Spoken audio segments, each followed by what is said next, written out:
warahmatullahi wabarakatuh. Perkenalkan, nama saya Eva Setiawati, NPM 222201077. Di sini saya akan menjelaskan penugasan, adaptasi, dan perubahan sel.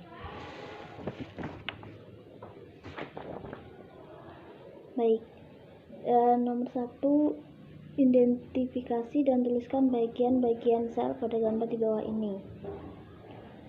A. Mitokondria, B. Lisosom, C. Aparatus Golgi, D. Ribosom, E. Retikulum endoplasma kasar, F. Nukleus, G. Nukleus, H. Retikulum endoplasma halus, I. Membran plasma, J. Centriole, K. Mikrotubulus, L. Peroxisom, M. Sitoskeleton, N. Endosom.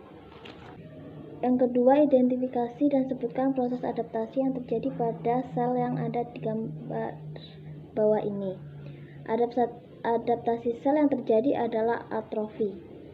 Contoh kasus atau penyakit yang memungkinkan sel mengalami adaptasi seperti gambar adalah atrofi otot.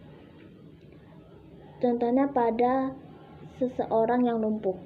Kenapa sel bisa mengalami proses adaptasi tersebut? Karena atrofi adalah kondisi penyusutan bagian tubuh yang terjadi karena penyusutan ukuran sel atau berkurangnya jumlah sel. Atrofi terjadi disebabkan oleh otot-otot dan tidak pernah digunakan untuk bergerak atau beraktivitas. Umumnya, yang mengalami kondisi ini adalah orang yang memiliki kesehatan tertentu sehingga pergerakan tubuhnya terbatas. Lalu gambar yang di sini adalah adaptasi yang terjadi adalah hipertrofi.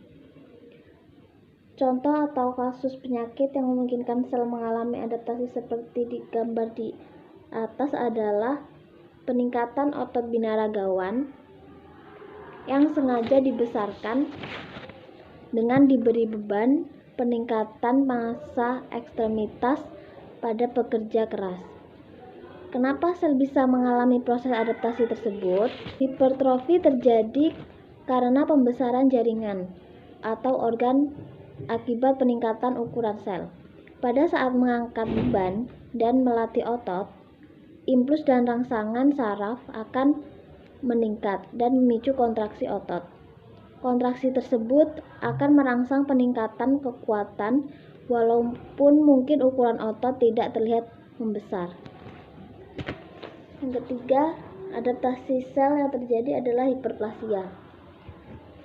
Contoh kasus atau penyakit yang memungkinkan sel mengalami adaptasi seperti di gambar adalah fisiologis hormonal atau kelenjar payudara dan prostat.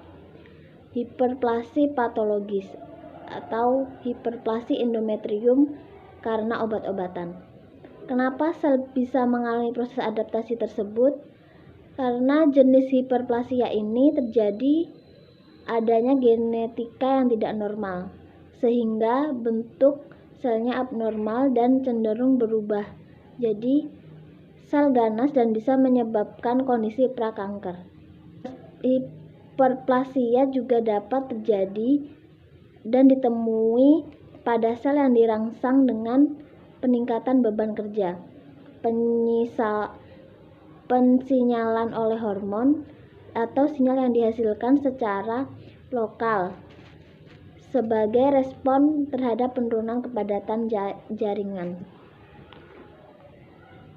Lalu selanjutnya yaitu adaptasi sel yang terjadi adalah displasia.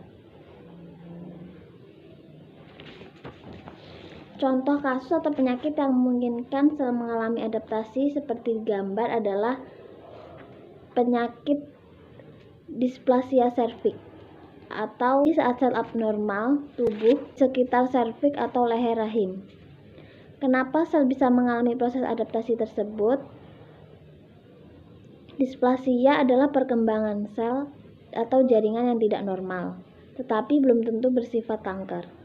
Kondisi ini juga bisa diartikan sebagai tahapan perkembangan sel yang sifatnya berada di antara sel sehat dan sel kanker.